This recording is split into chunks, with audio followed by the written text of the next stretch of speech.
Hola chicos, el tema de hoy va a ser laboratorio de eritrocitos.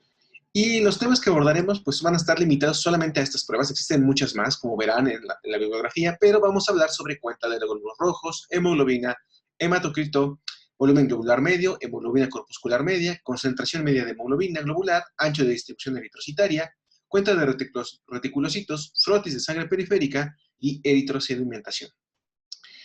Para comenzar, la examinación de la sangre ha sido fundamental en el estudio de la medicina, ya que nos permite conocer cambios en el número de células, en el caso particular de hoy, la clase de hoy, del número de eritrocitos, aunque en la clase de la semana que viene vamos a abordar los leucocitos, cambios en la morfología o alteraciones que vamos a ver algunos ejemplos al finalizar esta presentación, la presencia de parásitos que están infectando a las células de la sangre, como en este caso que pueden observar un microorganismo extraño, que abordarán más a profundidad en las clases de microbiología, pero que puede infectar a los eritrocitos, la presencia de células malignas como las que se encuentran en esta imagen, las cuales son células cancerosas, son blastos de una leucemia, o se pueden observar precursores de la médula ósea en circulación que no deben estar ahí. La examinación de la sangre nos permite, por lo tanto, entonces, evaluar enfermedades hematológicas, pero no solamente oncogénicas, también inflamatorias, degenerativas y algunas otras.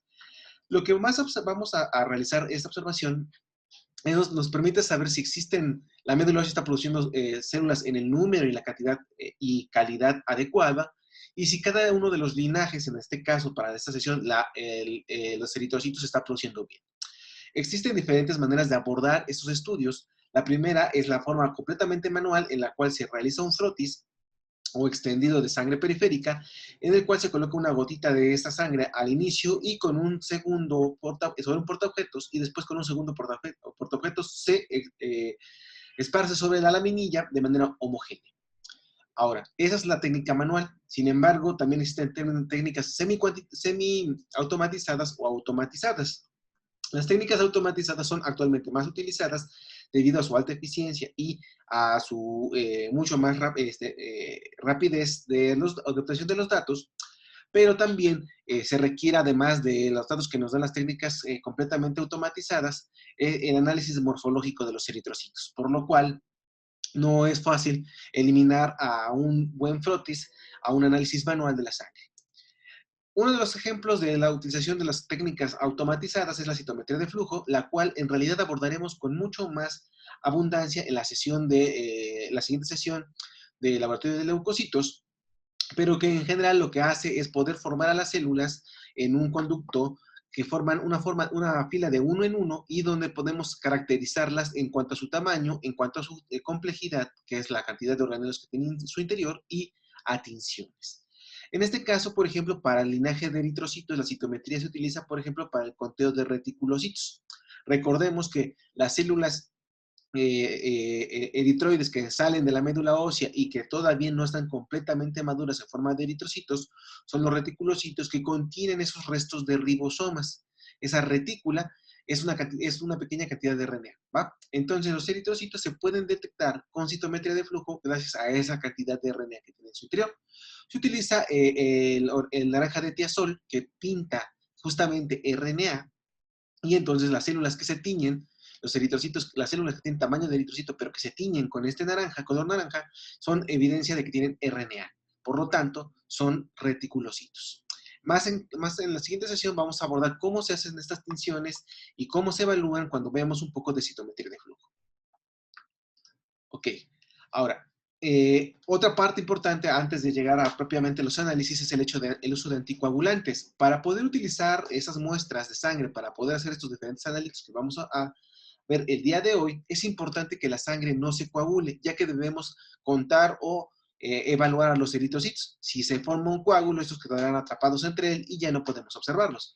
Los diferentes anticoagulantes que podemos utilizar son, por ejemplo, el EDTA, el citrato trisódico y la heparina. Cada uno de ellos tiene diferentes mecanismos para generar o evitar la coagulación, los cuales abordaremos en la sesión de hemostasia secundaria.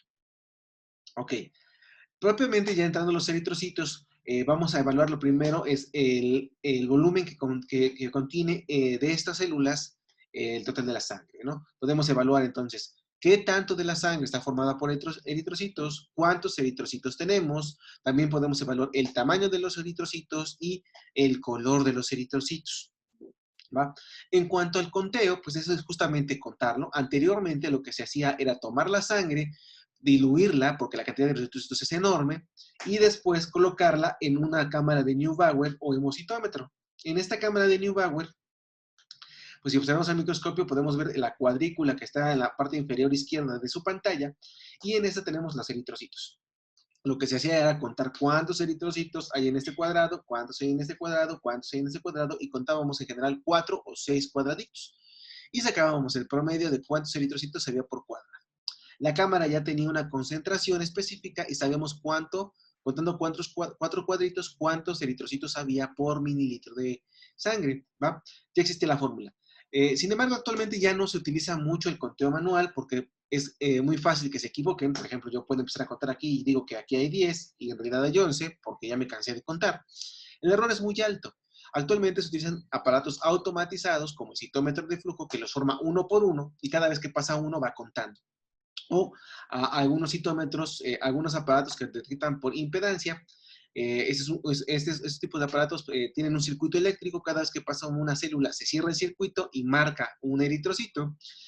Y en general esas son las técnicas. No es relevante que se aprendan las técnicas, sino que entiendan que el conteo de los eritrocitos nos va a dar el total de las células capaces de transportar oxígeno en circulación. ¿Ah? Y que en el caso de los hombres es más o menos entre 4.7 y 6.1 millón de células por microlitro, y en las mujeres de 4.2 a 5.4, ¿va? Por 10 a la 6 por microlitro. Entonces, de 4.7 a 6.1 por 10 a la 6 por microlitro y de 4.2 a 5.4 por 10 a la 6 por microlitro. Ok, el siguiente parámetro que evaluamos en cuanto a las células rojas es la cantidad de hemoglobina, ¿va? Porque no es solamente medir cuántos eritrocitos hay, sino cuánta hemoglobina tiene. Para esto lo que se hace, pues como lo medimos porque es la proteína que transporta el oxígeno y que ya vimos que requiere de la presencia de hierro, que requiere de la síntesis de la proteína, que requiere de la síntesis del grupo M. Cualquiera de las alteraciones en estos procesos pues, puede llevar a un cambio en la concentración de hemoglobina, ¿va? ¿Y cómo lo hacemos? Pues lo que hacemos es que la hemoglobina es roja, ¿va? Entonces podríamos simplemente medir la cantidad de ese color rojo que tiene la sangre, y se podría. El problema es que si recuerdan bien sus clases anteriores, la hemoglobina puede transformarse, ¿no? Puede ser de repente una hemoglobina con un metal más oxidado, y hay varios tipos de hemoglobina y cada uno de ellos tiene un color distinto. Si no lo creen, imagínense o recuerden qué color tiene la sangre, entre la sangre venosa y la arterial, este color es distinto. Y es debido al transporte de oxígeno. Entonces lo que se hace es transformar a toda la hemoglobina en ciano-metahemoglobina con un colorante. Y toda se transforma en ciano-metahemoglobina y después medimos la cantidad de ciano-metahemoglobina que hay. Y así podemos medir la cantidad total de hemoglobina que tiene toda una muestra de sangre. ¿Va? Todo lo transformamos al mismo color y después medimos la cantidad del color que va a ser igual a la cantidad de hemoglobina. Ahora, la concentración se da en gramos por decilitro. Recuerden que es muy importante que recuerden las unidades, porque luego se hacen patos, se hacen bolas con las unidades. En el caso de hemoglobina son gramos sobre decilitro. En un recién nacido hay de 17 a 22 gramos. A una semana más o menos de 15 a 29, más o menos de un mes de 11 a 15, y un niño desde 11 a 13. En el caso de los adultos, en hombres es de 13.8 a 17.2 y en mujeres de 12.1 a 15.1. La cantidad de hemoglobina, por lo tanto, es un reflejo de la concentración de hierro, de la síntesis de proteínas del grupo M y del grupo M. Entonces, todo esto, cualquier fenómeno que afecte la síntesis de la obtención de hierro, la síntesis de las globinas o la síntesis del M, claramente van a disminuir la cantidad de hemoglobina que se encuentra en circulación. El siguiente parámetro que vamos a evaluar es el hematocrito. El hematocrito no es más que la cantidad o el porcentaje de la sangre que está formado por glóbulos rojos. Eso es el hematocrito. Es decir, si nosotros tomamos la muestra de sangre y la colocamos en un tubo, acordemos en nuestras clases anteriores, dejamos reposar con un anticoagulante, se van a separar en glóbulos rojos, un paquetito de glóbulos blancos y después el plasma. Y la cantidad que hay de glóbulos rojos corresponde al hematocrito. Pero es difícil calcular en un tubito que no sabemos ni tiene regla, ¿no? ¿Qué se hizo? Pues se hace un tubito que tiene una escala del 0 al 100. Ese capilar se rellena de sangre y se deja que se repose. Y después se mide hasta dónde llega. ¿Va? Si llega del 0 al 45, pues es que hay un 45% de la sangre que son eritrocitos y este es el hematocrito. En realidad no se deja reposar porque tardaría mucho, sino se mete a una pequeña centrífuga. Recuerden que una centrífuga, seguramente ustedes se han subido a un juego de feria, de estos que son como un círculo gigante, donde los atan a la pared y después los ponen a girar. Eso de ahí es una centrífuga de seres humanos. Y como sienten ustedes que los aplasta la pared contra, el juego contra la pared que está a sus espaldas, así sienten los eritrocitos. Los empujan hacia abajo. Entonces los más pesados se van hasta el fondo y es así como se separan a los eritrocitos. ¿Va? Y se puede, y los valores normales son de 40.7 a 50 más o menos, más o menos 3% en hombres y en las mujeres de 36.1 al 44.3%. Este es el porcentaje de la sangre que es representado por eritrocitos. ¿Va? Ahora, el volumen globular medio. Ya vimos cuánto de la sangre es eritrocitos, ya vimos cuánta hemoglobina hay, ya vimos cuántos eritrocitos hay, ahora hay que ver qué tamaño.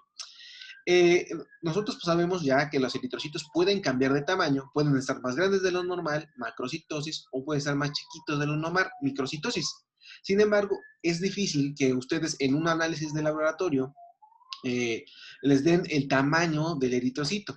Lo pueden ver en un frotis, pero no es tan común que se vea un extendido de sangre, donde podemos ver en la imagen que un microcito pues está más, se ve claramente chiquito y un macrocito se ve claramente más grande de lo normal.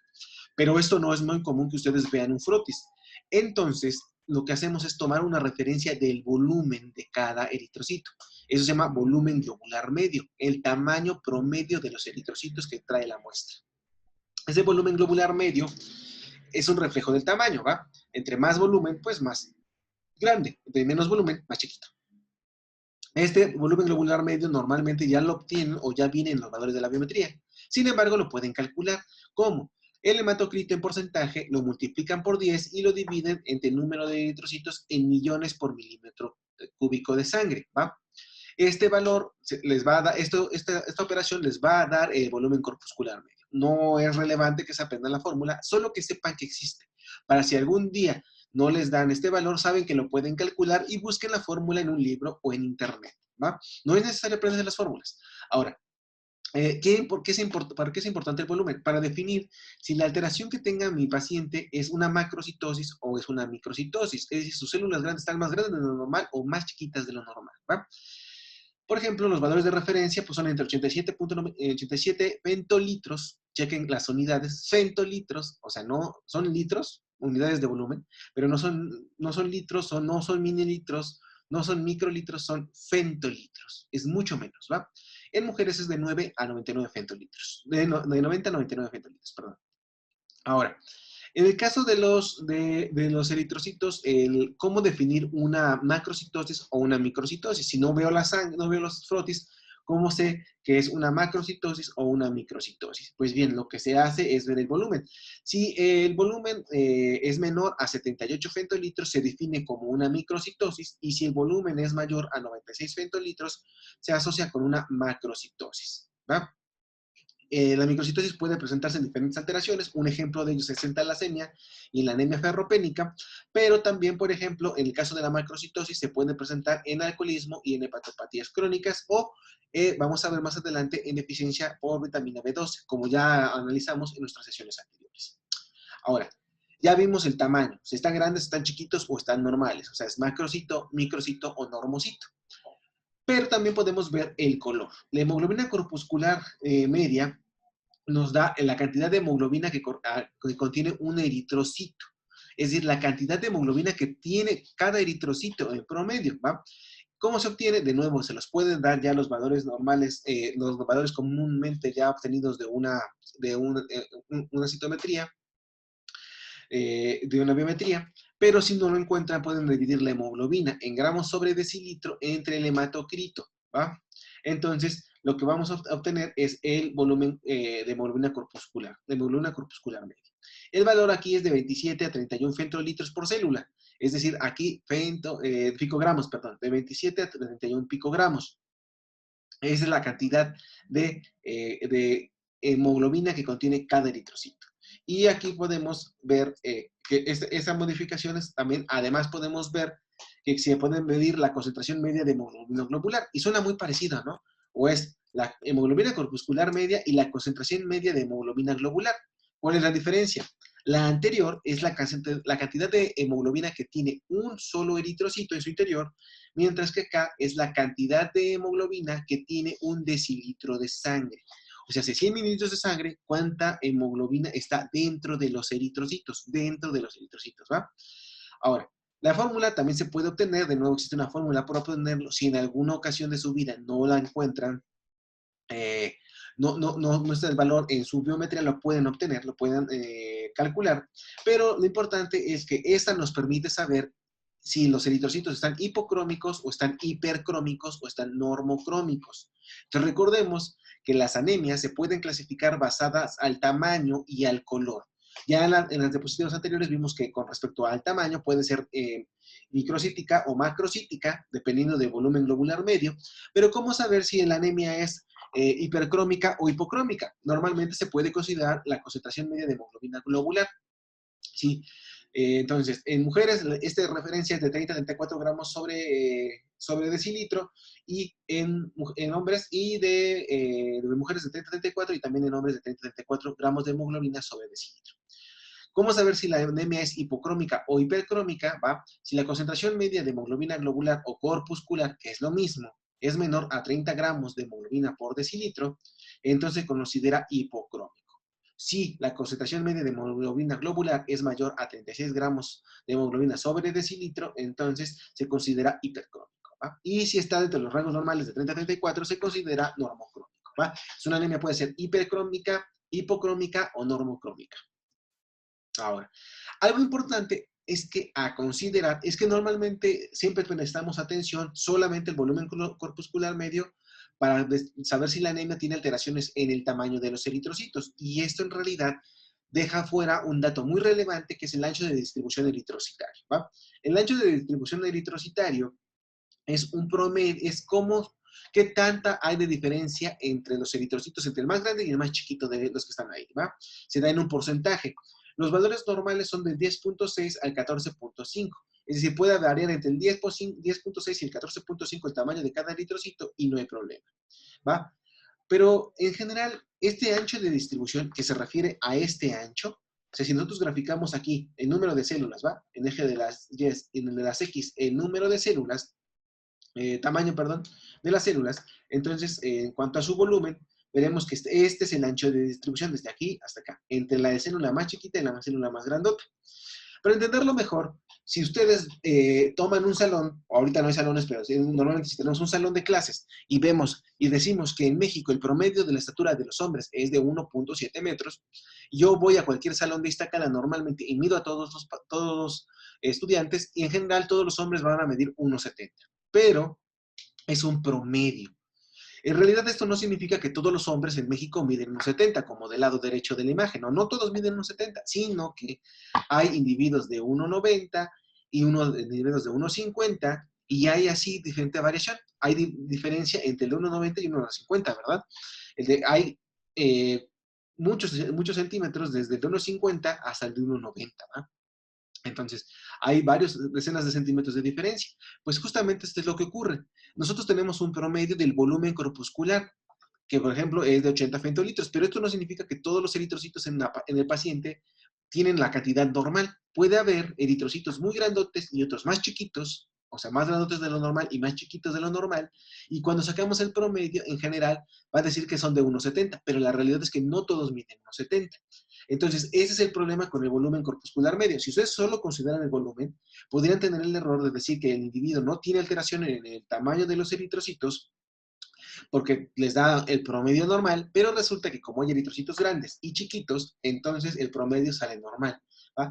Entonces, cuando este volumen ancho de distribución del eritrocitario está modificado. ¿Y cuánto es modificado? Más allá del 14.5%, aunque el volumen corpuscular medio les diga que no hay diferencias, que está normal, pueden tener una anemia dimórfica, donde tienen macrocitos y microcitos en el mismo paciente y el promedio sale normal. Entonces, siempre que revisen una biometría, no solo revisen el volumen corpuscular medio, revisen el ancho de distribución eritrocitaria. Y esto les puede dar datos sobre el paciente. En el paciente no sería tendría una anemia normocítica, sino tendría una anemia dimórfica, con macrocitos y microcitos, ¿va? Y esto les va a dar luz acerca del diagnóstico del individuo. Ahora, la cuenta de reticulocitos, como yo les dije, es la cantidad de células que están jóvenes, ¿va? Entonces, estas células, los eritrocitos, recordemos cuando salen, tienen estas manchas, que es la retícula, por la cual se le llama reticulocitos, y que en realidad son eritrocitos que tienen cachitos de ribosomas. ¿Cómo se obtienen? Pues se tiñen con un colorante, que es el naranja de tiazol, el cual pinta este RNA, y veamos aquí están todos los que están de aquí hacia la derecha, están coloreados, y de aquí para abajo no están coloreados. Estos son, por lo tanto, los reticulocitos. Los valores no normales son de 0.5 a 1%, 1.5% en adultos, en hombres y mujeres, y en recién nacidos pueden ser más altos, ¿va? Esos reticulocitos son muy relevantes porque son un reflejo en realidad de la cantidad de eritrocitos que está produciendo la médula ósea, ¿va? Si la médula ósea está produciendo muchos eritrocitos, por lo tanto van a salir muchos reticulocitos que se están transformando en eritrocitos. Si la médula ósea está produciendo en mayor cantidad de lo normal y eritrocitos, va a haber más reticulocitos de lo normal. Es una reticulocitosis es común cuando la médula ósea está muy activa. Y cuando los reticulocitos están por debajo de lo normal, esto indicaría que la médula ósea no está produciendo en cantidades normales. Algo está ocurriendo en la médula ósea. Entonces, en realidad los reticulocitos son un reflejo de la actividad de la médula ósea. Son tan relevantes que son utilizados en los paneles de seguimiento de diagnóstico de pacientes con anemia, ¿va? Entonces, por ejemplo, observen la siguiente gráfica. Primero, nos piden saber si la anemia es macrocítica. Y recordemos, lo que nos van a pedir para saber si es macrocítica es el volumen corpuscular medio. Si el paciente tiene una anemia macrocítica, que el volumen corpuscular medio está aumentado, lo primero hay que preguntarnos si hay una historia de alcoholismo o de hepatopatías. Recuerden que alteraciones en el hígado van a llevar a alteraciones en el tamaño de los eritrocitos, ¿va? Ahora, si sí hay alcoholismo, normalmente secundaria a esta enfermedad, pero, y si no, también hay que pasar a ver los reticulocitos, ¿va? Si los reticulocitos están aumentados, entonces esto indicaría que hay de nuevo una actividad mayor de la médula ósea, ¿va? Entonces si hay más reticulocitos es porque, y la anemia los eritrocitos son más grandes, hay que pensar comúnmente en una anemia hemolítica, ¿va? ¿Por qué? Se están destruyendo en circulación y la médula ósea está produciendo más rápido, más reticulocitos, más células sanguíneas, porque se están perdiendo en la muerte de los eritrocitos, y los produce tan rápido que no puede producirlos del tamaño normal, se quedan grandes, y además hay más reticulocitos. Esto evidenciaría una anemia hemolítica, y entonces hay que hacer una prueba de Coombs, la cual van o ya vieron en inmuno, y entonces podemos pensar en una anemia hemolítica autoinmune o no autoinmune, ¿va? Ahora, si los reticulocitos están disminuidos, esto significa que no hay una pérdida de los eritrocitos que lleve a que la médula ósea produce más, sino que la médula ósea no los está produciendo de manera normal, por eso el paciente está anémico, y entonces uno piensa comúnmente en una anemia por deficiencia de vitamina B12, ¿va?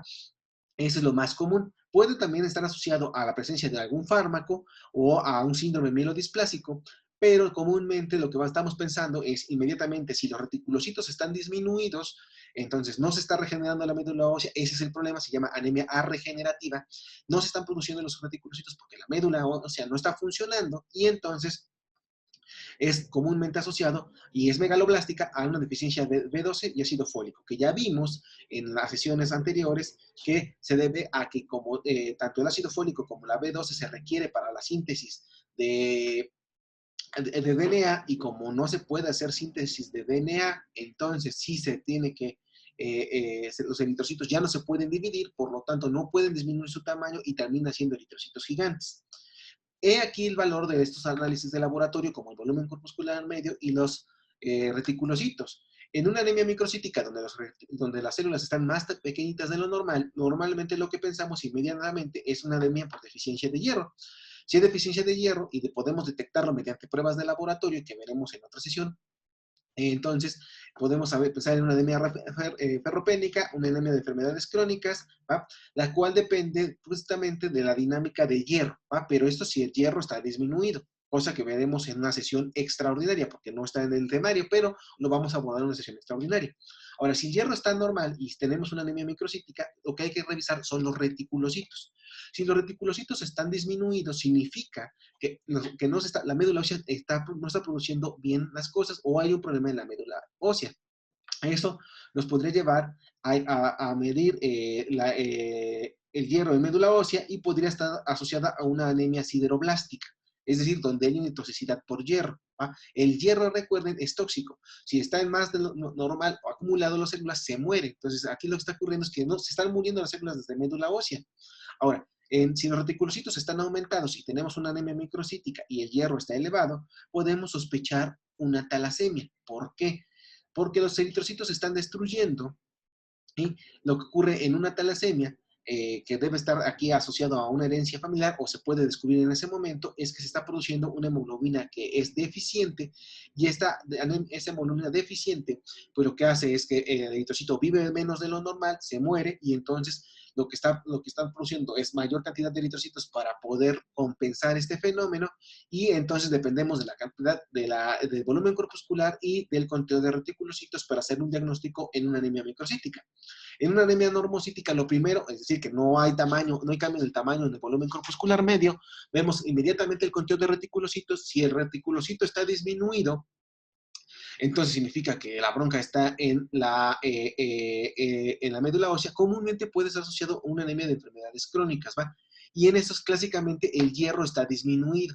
Recordemos que en este clase de enfermedades la epsidina, que ya vimos en clases anteriores, es la que juega la principal función, porque la epsidina en un fenómeno inflamatorio crónico lo que hace es disminuir el paso de hierro desde el enterocito a la circulación, cerrando la ferroportina, y por lo tanto, que se consuma hierro no entra, ¿va?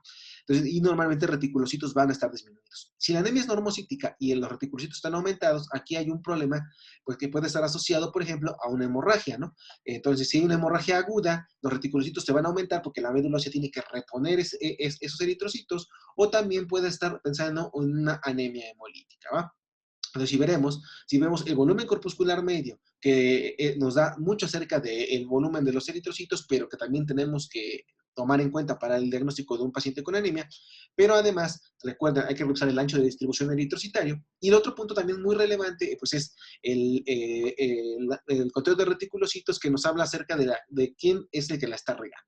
Si los reticulocitos están aumentados, significa que la médula ósea está haciendo su chamba, el problema está en otro lado comúnmente, y si los reticulocitos están disminuidos es porque algo está ocurriendo que la médula ósea no está haciendo su chamba, y por eso los eritrocitos están afectados, ¿va?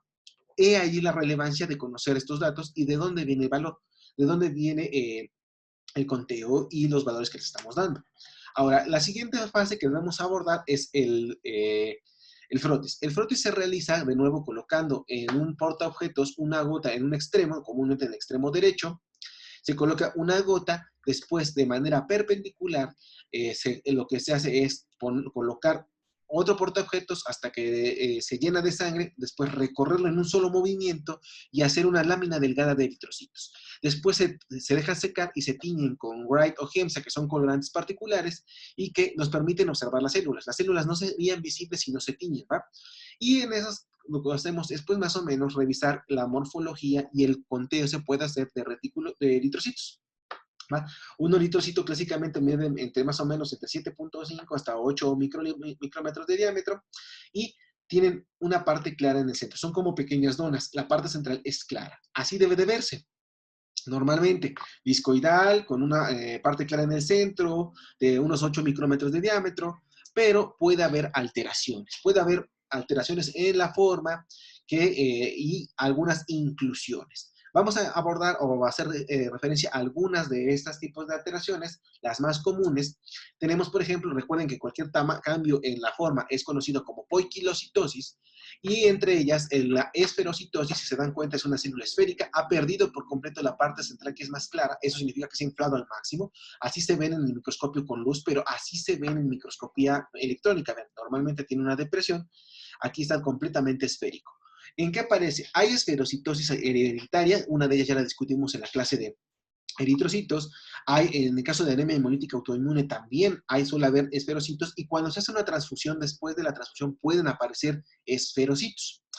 Ahora están los eliptocitos, que como su nombre lo indica son elipses, así se observan en el microscopio de luz, pero en el microscopio electrónico se observan así, se hacen elipses claramente, y estos pueden aparecer por eliptocitosis hereditaria, en ferropenia y en talasemia. Entonces, la talasemia, recordemos, una anemia donde existe una producción de una hemoglobina que no funciona del todo bien, está chafa. Los esquistocitos, como su nombre lo dice, esquistos fragmento, son fragmentos de células y literalmente son cachos de eritrocitos que se reventaron, y es muy comúnmente encontrarla en una anemia hemolítica, microangiopática o en hemólisis por fragmentación. Por ejemplo, en pacientes con síndromes coagulativos, con coagulopatías, se forman fibras en los vasos sanguíneos, y estas fibras son como lazos en carreteras que parten lo que va pasando. Entonces, lo que hacen es reventar a los eritrocitos. Los podocitos o células tipo blanco o diana son estas células que forman un tiro al blanco, como el de las Olimpiadas, donde tienes un aro rojo, un aro claro, en el centro más oscuro, y estos aparecen en talasemias, en hemoglobinopatías, es decir, donde hay hemoglobinas chafas, mal hechas, en hepatopatías. Los daicriocitos o células en forma de lágrima aparecen en mielofibrosis, cuando hay una eritropoyesis ineficaz, en talasemia y en anemia megaloblástica también pueden aparecer. Los equinocitos, equino significa espinoso, entonces no son eritrocitos de caballo, son eritrocitos espinosos. Estos equinocitos aparecen en insuficiencia renal, en déficit de piruvato quinasa y por artefacto. Cuando se colocan las células entre dos placas de vidrio, pueden aparecer de manera espontánea. Así se observan estos equinocitos con prolongaciones largas y que suelen ser romas. Vean, aquí se ve que termina en circulito. Son los equinocitos, ¿va? Tenemos los acantocitos, que son proyecciones mucho más cortas, y ven, y no son tanto el número de proyecciones, suelen ser más redondeadas. Esta aparece en anemias hemolíticas, microangiopáticas, en hepatopatías alcohólicas, en acantocitosis hereditaria, existe de forma hereditaria. Ahora, los drepanocitos, o células en forma de hoz. La hoz es esta navaja que utilizaban larga para cortar el pasto, no confúndase con la guadaña, que es de la muerte. Entonces, esa es solamente la navaja en forma de hoz. Esta es clásica de la anemia falciforme. Entonces, la anemia falciforme presenta, los pacientes con anemia falciforme presentan este tipo de drepanocitos, que ya vieron que se pueden tratar, por ejemplo, con fármacos como voxelotor, artículo y video que se encuentra en la plataforma. Ahora, ¿por qué se forma esto? La hemoglobina normalmente está formada por 4 subunidades que forman una proteína globular. Cuando se presenta la anemia falciforme con una mutación en esta hemoglobina, lo que va a ocurrir es que la hemoglobina, en lugar de estar formada de forma circular y bonita, forman fibras, se pegan una hemoglobina con otra, y estas fibras alargadas se encuentran dentro del eritrocito y alargan la membrana del eritrocito. El estomatocito, o célula en forma de boca, que lo vio por primera vez pensó que esto tenía forma de boca vista desde arriba, de un Pac-Man visto desde arriba. En realidad se ven así, en forma de copa. En la microscopía electrónica tienen forma de copa, entonces deberían haber copatocitos o copacitos, pero les pusieron estomatocitos, y aparecen en talasemias, aparecen en lupus y en quemaduras, ¿va? Y en hepatopatías. Otros, por ejemplo, los queratocitos o células en forma de casco, y es lo que observan aquí. Esta tiene como forma de casco, tiene el casco y las correas con las que se agarran al cuello. Entonces, es hemólisis de coagulación. Miren, esperen tantito. Células en forma de casco, ¿por qué lo digo? En forma de casco, ¿va? Entonces tienen la parte de arriba y las dos correas, y eso es lo que se imaginó el cuate que puso este nombre, ¿va? Entonces, aparecen, por ejemplo, en coagulación intravascular diseminada, en quemaduras, en microangiopatías trombótica y en saturnismo, contaminación por plomo. Los drepanocitos ya los revisamos, aquí el nombre en realidad es apilado de monedas o eritrocitos apilados en monedas. Eso, si se dan cuenta, estos apilados de monedas o síndrome de Rulux, es cuando los eritrocitos se empiezan a pegar entre ellos. ¿Esto por qué ocurre? Esto aparece en mieloma múltiple, en hiperproteinemia y en macroglobulinemia, que los ya vieron en inmuno, lo van a ver en inmuno, y es cuando hay una cantidad enorme de proteínas y que pueden ser, por ejemplo, anticuerpos. Estos generan que los eritrocitos se empiecen a pegar entre ellos, ¿va? Observarlo en el microscopio nos indicaría que puede haber o un exceso de proteína o un exceso de anticuerpos. Comúnmente en el mieloma múltiple, como van a ver en inmuno, es cuando un linfocito B que produce anticuerpos se vuelve loco, se vuelve canceroso. Por lo tanto, todo el cáncer produce anticuerpos y se producen en gran cantidad. Estos es algunos de los efectos o razones, o más bien correlaciones de cambios en la forma del eritrocito con algunas enfermedades. Ahora, también existen inclusiones eritrocitarias donde los eritrocitos pueden tener cuerpos extraños en su interior. Por ejemplo, los cuerpos de Howard-Joly, estos no, de nuevo, no se consideran poiquilocitosis, sino son inclusiones eritrocitarias. Tenemos estos cuerpos de Howard-Joly, que son esos manchitas que aparecen, son en realidad remanentes del núcleo. Eso quiere decir que el núcleo no se pudo eliminar del todo correctamente. Recuerden, dentro de la médula ósea se retiraba, aquí no se perdió correctamente. Y comúnmente esos aparecen cuando se les quita el vaso a los pacientes. Después de la esplenectomía, estos eritrocitos pueden aparecer. ¿Por qué? Porque recordemos que el vaso es el que se encarga de destruir a los eritrocitos viejos y chafas. Es el control de calidad. Si nosotros quitamos el vaso, entonces esos eritrocitos que deberían ser eliminados en el vaso no son eliminados y se mantienen en circulación, ¿va? Anemias hemolíticas, anemias megaloblásticas y estadios hipoesplénicos, donde de nuevo el vaso tiene un tamaño menor al normal. Anillos de Cabot. El anillo de Cabot, vean, es esta célula que se ve aquí, el eritrocito tiene en su interior un pequeño anillo, a veces se puede formar en forma de 8 o en forma de infinito, y este pequeño anillo que se forma son microtúbulos que provienen de una mitosis anormal. Es decir, lo que está ocurriendo aquí es que el eritrocito no lleva a cabo bien la mitosis. Recuerden que durante la mitosis se forman las fibras de los microtúbulos del uso mitótico para separar a los cromosomas, y algo está ocurriendo mal en los eritrocitos que no están haciéndolo de manera correcta. Entonces se dice que hay una diseritropoyesis. Comúnmente hay una alteración en la formación de eritrocitos en la médula ósea. Los cuerpos de Pappenheimer son pequeñas partículas que se observan también. La diferencia con los de Howard-Joly es que los de Howard-Joly se observan con tinciones como Wright, mientras que los de Pappenheimer requieren una tinción especial, se tiñen con otro colorante que tiñe hierro, tinción de Pearls, y estas aparecen en anemia sideroblástica. Aquellos pacientes que tienen un exceso de hierro o por alguna razón el hierro se comienza a acumular en exceso, este es el que aparecen esas contaminaciones por hierro, aparecen los cuerpos de Pappenheimer. El punteado basófilo, lo que tienen son estas manchitas que están dentro, es una degradación parcial de los ribosomas, aparece en saturnismo, contaminación por plomo, en anemias, síndrome mielodisplásico, en leucemias y en algunos carcinomas. Por último, tenemos los cuerpos de Heinz, que son estas manchitas que son en realidad una cantidad pequeña de hemoglobina desnaturalizada, y comúnmente de nuevo aparecen en pacientes con cuando se le retira el vaso, o también en una anemia hemolítica inducida por oxidantes y por fármacos. Entonces, esos son los tipos más comunes de inclusiones eritrocitarias y de alteraciones en la forma. Por último, solamente nos queda hablar de la eritrosedimentación, la cual relativamente es hacer carreras de eritrocitos. Lo que se coloca es a la sangre en pequeños capilares y se deja ver cuánto tiempo tarda en llegar los eritrocitos hasta el final. Es decir, cuánto tarda en precipitarse. Esta velocidad de eritrosedimentación o velocidad de sedimentación globular se mide en milímetros por hora. ¿Cuántos milímetros por hora? No son carreras de eritrocitos, tardan los eritrocitos en llegar hasta el fondo.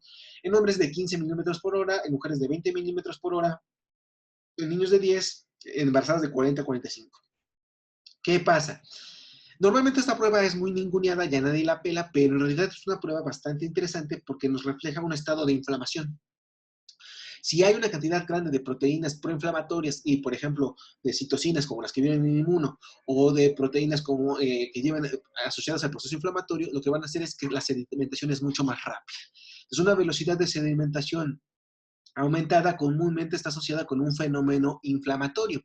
Por ejemplo, Los pacientes que tienen un problema de inflamación crónica son los pacientes, por ejemplo, cardiópatas, que tienen un proceso inflamatorio y normalmente lo que les van a pedir es que les hagan proteína C reactiva. La proteína C reactiva sería un indicador de inflamación crónica, que es, ya vieron en Inmuno o lo van a ver, que es un marcador de fase aguda, un reactante de fase aguda que indica un problema inflamatorio. Si el paciente tiene proteína C reactiva elevada, indica un proceso inflamatorio, por lo tanto, el riesgo de desarrollar un problema de una cardiopatía es mucho mayor, un fenómeno como un infarto. Y se mide, pero el problema es que la proteína C reactiva es muy cara. ¿Y cuándo hacerla y cuándo no hacerla? ¿eh? ¿Cuándo hacer y no hacer la prueba? Pues la velocidad de sedimentación globular, comúnmente, si está aumentada la velocidad, hay un fenómeno inflamatorio, y entonces sería más indicado revisar, por ejemplo, la proteína C reactiva. Este tipo de pruebas no es un invento, hay artículos que hablan de la importancia de esta prueba para poder hacer tamiz y decidir qué pruebas hacer a continuación sin gastar recursos inútilmente. Muy bien, chicos. Pues esto sería todo por hoy. En cuanto al laboratorio de eritrocitos, tendremos un pequeño video acerca de las pruebas para metabolismo de hierro, aunque en la plataforma ya hay un pequeño artículo sobre estas pruebas y cómo utilizarlas para el diagnóstico de anemias, pero lo agregaremos posteriormente. Esto sería todo, chicos. Nos vemos en la siguiente sesión. Adiós.